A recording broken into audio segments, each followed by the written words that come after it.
Bonjour tout le monde, bienvenue dans cette nouvelle vidéo où nous allons écrire notre premier code. Avant tout, je vais faire juste une petite entre parenthèse pour vous expliquer un truc important. Maintenant, quand vous codez, donc il y a ce qu'on appelle une documentation. Et au cours de cette formation, je vais vous apprendre comment utiliser une documentation. Et sûrement que quand vous codez, vous aurez des problèmes. Et je vais vous montrer aussi comment faire des recherches sur Internet pour résoudre un certain nombre de problèmes que vous pouvez rencontrer au niveau du codage. Donc, croyez-moi, même les pros rencontrent des problèmes quand ils font du codage. Vraiment, c'est ça. Et il faut être autonome dans tout ce que l'on fait. Surtout en matière de codage, il faut être autonome. Il faut savoir chercher par toi-même ces solutions sur Internet. Quand vous avez des problèmes, copier ce problème et essayer de le coller au niveau de Google. Forcément, il y aura des gens qui ont eu ce même problème et ils vont te proposer maintenant des solutions. Et il ne faut pas hésiter à chercher aussi d'autres ressources pour améliorer vos compétences. Moi, c'est comme ça que je faisais au départ. Donc, quand je ne comprends pas un truc, donc je cherche sur Internet. Je trouve pas mal d'informations et en cherchant, je découvre vraiment des choses nouvelles et des choses vraiment qui sont intéressantes. Et aussi une autre façon de faire. Parce qu'en programmation, ce que je vous montre, c'est pas la seule manière de faire. Il peut y avoir d'autres manières de faire. Maintenant, pour trouver ces manières de faire là, il ne faut pas hésiter à chercher sur YouTube, sur Internet, et ainsi de suite. Donc, cela va vous permettre maintenant d'être autonome et de connaître encore beaucoup de ressources pour avancer dans tout ce que l'on fait. Maintenant, trêve de bavardage, nous allons essayer maintenant d'écrire notre premier code. Je vais vous expliquer comment ça fonctionne un peu. Nous allons mettre les mains dans la pâte. Accrochez-vous les gars.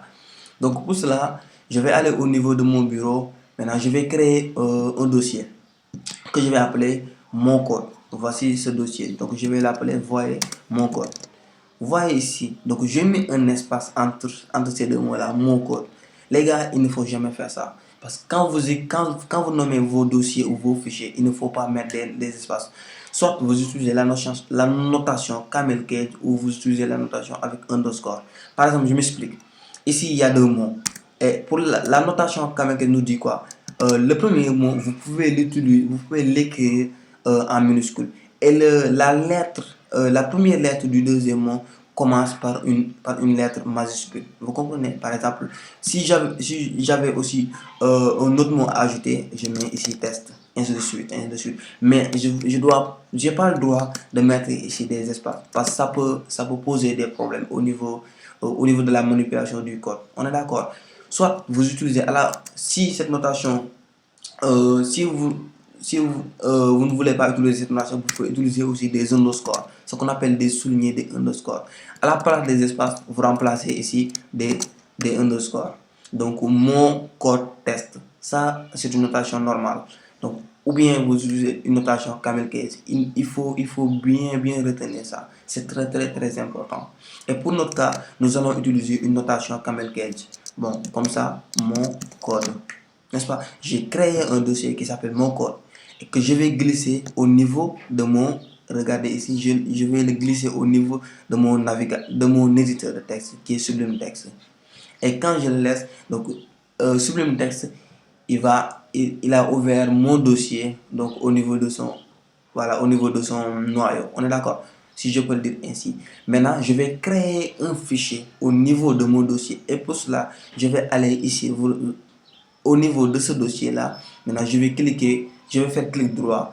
Il m'affiche cette fenêtre et je vais cliquer sur New File. Ça veut dire nouveau fichier. Je clique sur New File. On est d'accord? Il a déjà ouvert un nouveau fichier qui n'est pas titré. Et regardez ce quoi. Voilà. Maintenant, je vais essayer de l'enregistrer. On est d'accord?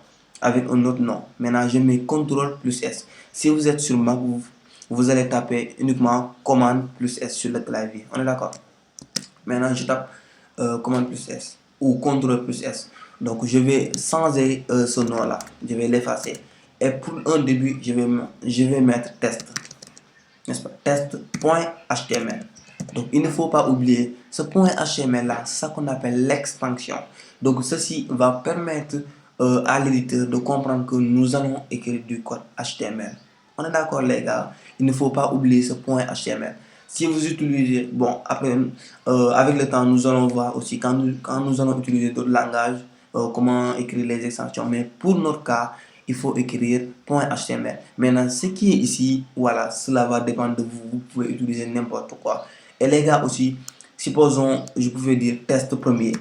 Donc, test premier. Je n'ai pas le droit ici de mettre des espaces, je me répète, parce que c'est très important. Je n'ai pas le droit de mettre ici des espaces. Soit j'utilise un underscore, soit j'utilise la notation camel case. On est d'accord? Voilà, il ne faut pas oublier ça. Bon, je vais essayer, je vais maintenant laisser test.html et j'enregistre. Je vais écrire hello world. Hello world. C'est le premier code. Et comment vous allez? N'est-ce pas? On est d'accord?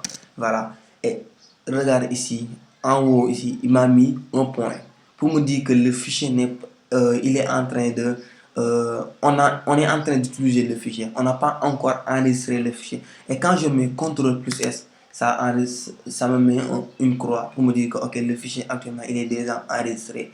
Donc il faut aussi tenir compte de ça. Donc quand vous finissez d'écrire un code, il faut l'enregistrer. On est d'accord?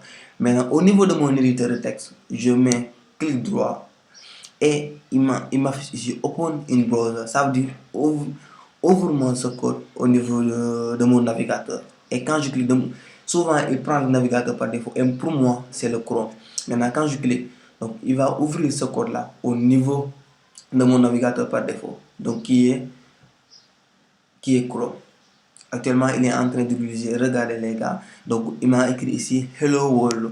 Hello World, comment vous allez en une seule ligne? Vous remarquez, ici, pour mon éditeur, je lui ai dit, ok, ça c'est en deux lignes. Et au niveau de mon navigateur, il m'a affiché en une seule ligne. Il y a un problème. Alors, cela peut, comment dire, cela s'explique par le fait que je n'ai pas utilisé vraiment du HTML.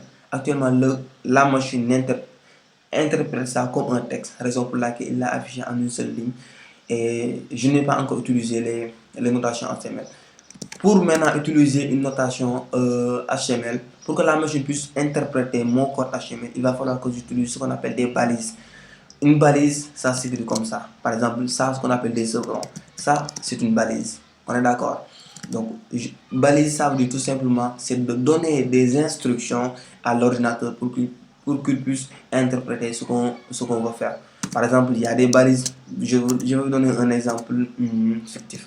Il y a un balise titre. Par exemple, avec slash titre.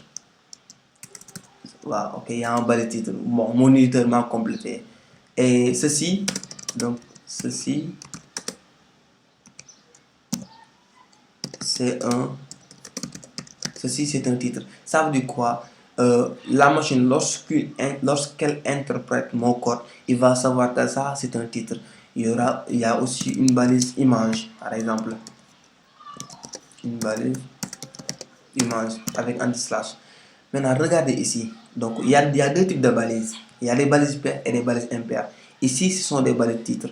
Ce sont des balises paires. Donc, je commençais par écrire paire, titre, et ici, je l'ai fermé par un slash titre. Ça, ce qu'on appelle une balise paire. Et ce qui est entre ces deux, c'est la balise ouvrante et la balise fermante, ce qu'on appelle le texte. Il va interpréter ça comme un titre.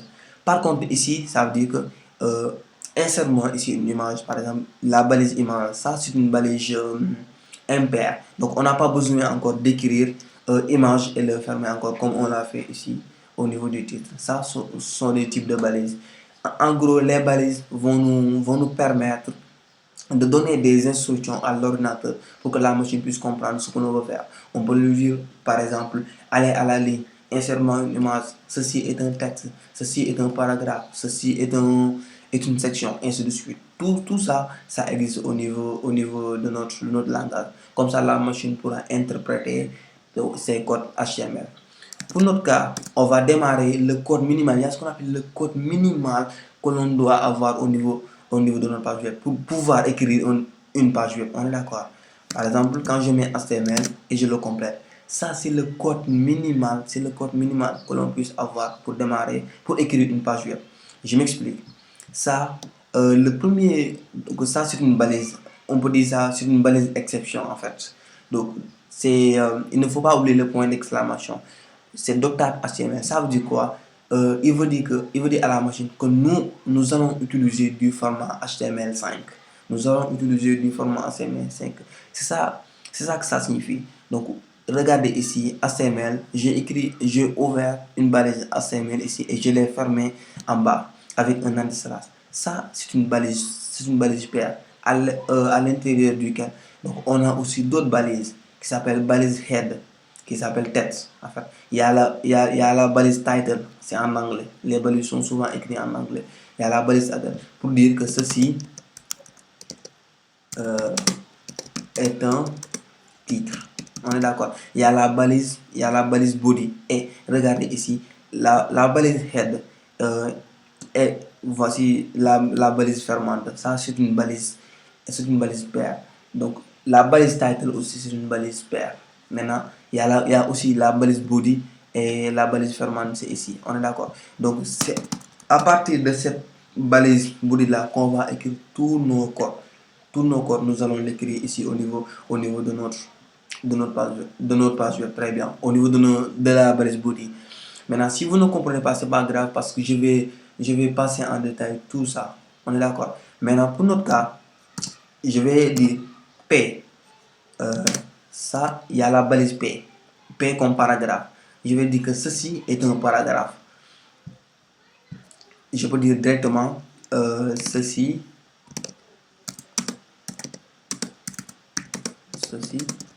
est un paragraphe. On est d'accord. Maintenant, je peux dire H1. C'est une balise. Si vous ne comprenez pas, c'est pas grave parce que je vais vous expliquer tout ça. Ceci est un titre. On est d'accord. Je l'ai écrit en 2 lignes. Et je mets ici une balise BR. Par exemple, une balise BR. Ça, c'est une balise exception. Donc, c'est pas obligatoire de mettre ici. Je pouvais mettre ici anti-slash. Bon, c'est la même chose. Je peux écrire ça comme je peux écrire ça. C'est pas un problème. Maintenant, je vais essayer d'interpréter le code que j'ai écrit au niveau de mon navigateur. On est d'accord. Maintenant, je viens au niveau de mon navigateur. Je vais actualiser la page. Regardez ici. Ceci est un titre et ceci est un paragraphe. Regardez, il a écrit en 2 lignes. En plus, il a mis en gras ce titre. Donc, il a bien interprété notre code. Quand j'écris H1, il me met ceci en gras. On est d'accord. Donc, je vais faire ceci. Quand je dis ça c'est H1, il le met en gras. Ça c'est un paragraphe, il le met en petit. Ça veut dire quoi? Il comprend exactement ce que l'on est en train de faire. Au début, on n'avait pas mis des balises, il ne comprenait pas. Mais actuellement, il comprend ce qu'on veut faire. N'est-ce pas? En fait, c'est ça notre premier code. Il faut avoir un code minimal. Voilà. Il ne faut pas oublier le Doctable HTML et ainsi de suite. Maintenant, nous allons essayer de voir dans les prochaines vidéos comment utiliser ça, comment utiliser les balises MP, les balises paires, ainsi de suite. Donc, vous allez vous familiariser avec ça. Pour un début, voilà, c'est le code minimal que l'on peut faire. Aussi, les gars, il faut pratiquer. Il faut toujours pratiquer. C'est la pratique qui va nous permettre de mieux comprendre ce que l'on fait. On est d'accord? Voilà.